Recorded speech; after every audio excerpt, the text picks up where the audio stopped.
Hello. Um, so I'd like to get started with the code that I wrote.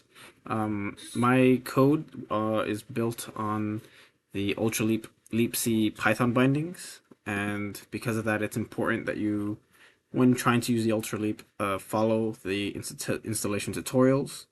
And even then, I also recommend that you follow the compilation guidelines, and I think it should be here in this README. Um, in one of the READMEs, I think there's a recompilation steps which you'll need to follow.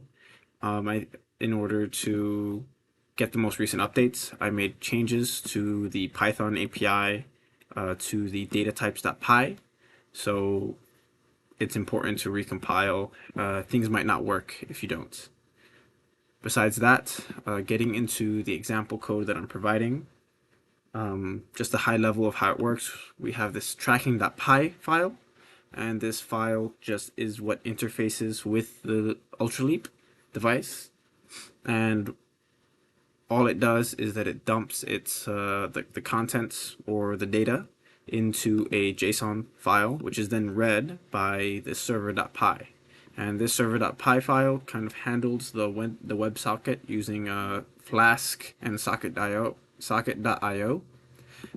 yeah, you can see here that like the position values are changing as I move my hand. Things are constantly updating. But when it notices a change in data, it uses this emit function to emit a new set of values, and this is received in the socket.html. And it's important. This is a key, I guess, piece right here.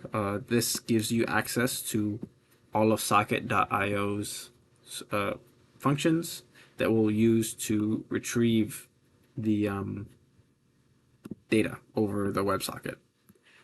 So you're going to just, again, declare the socket here and socket on. So basically, when you get this message, you're going to unwrap the data, or you're going to just grab the data, and here we unwrap it into its parts, and we're able to change elements on the HTML screen. According to what information we get. So here we can see kind of what that ends up looking like after you run everything and put it all together. And also you're going to want to open this locally on your tab, just to make things work. It can tell the difference between your left, your right, and I also need to, right now the gesture is temporary. There's a temporary placeholder, but I will get it working with my larger like state machine that does more gesture recognition, pinch recognition, hold recognition. Yeah, and along with the drawing. But that will come soon. But I do want to provide this API example just so that you have something to begin to go off of. Yeah, and I think that should be all. Let me know if you have any questions. I do have one question, and I guess that's just over how we're going to handle clicks and interactions specifically. Are you going to emulate the clicks on your side, and I just send the click gesture or the hold gesture?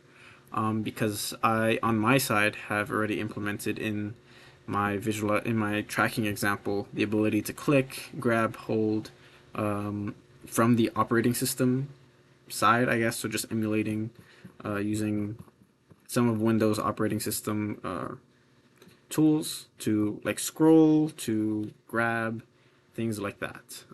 So just let me know whether you'd like me to, continue emulating that in the Python file, or whether you just only want the APIs. Whichever makes things easier on your end. Yeah, just let me know. Thank you.